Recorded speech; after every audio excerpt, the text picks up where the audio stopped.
My name is Tiffany Pratt, and I'm a designer. I'm also a host on HGTV Canada. I'm an author, a podcaster, but overall, I feel like my mission in life is to help people feel love and goodness inside of their home and themselves. I want people to be able to work with anything that they've got, make it theirs, and make it interesting and great. My design motto is figure out who you are, and then the rest will follow. When you're going to find a place to live, you always want to make sure that the space speaks to you. I love the fact that you walk in and you treat those four walls like a person that you're having a conversation with. So when you're with the space, you need to make sure that you really connect with it, because it's a place that you'll genuinely want to call home.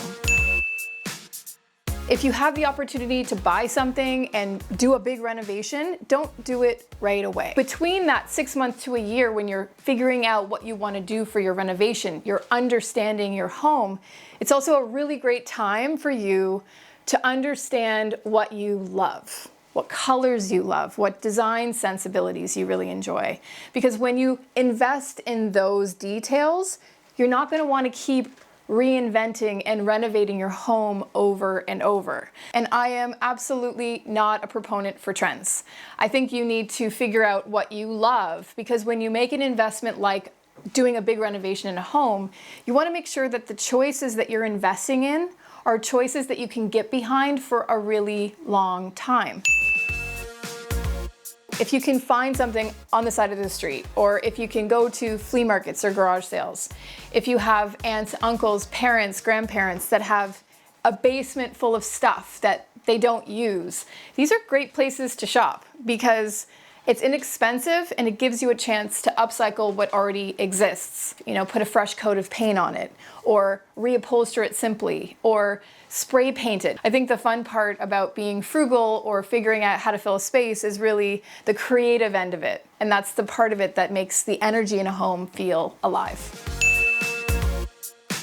I wanted to paint the floors in this old place for a really long time, and I rented a sander to do it, and I held off for years because I just didn't want to make the mess and I didn't want to take on the job. It was so much easier than I thought it was going to be, and I'm so happy with my floors every single day. Save a little cash, paint those walls, spray those things out, try to fix your own chair, figure out how to hang your own wallpaper. If you spend a little bit of time, a little bit of research, get online, open a few books, talk to some local people that do what they do, you'll find that you don't need to outsource as much as you think you do. Put oversized art in a room. Use colors that nobody would use. Use furniture in new and different ways. I think when you think outside the box and you think what things can be versus what they've always been told they should be, you can have a lot more fun in your space and you can create some waves. And maybe people are going to come over to your place and say, "That's a really good idea. I probably should have done that."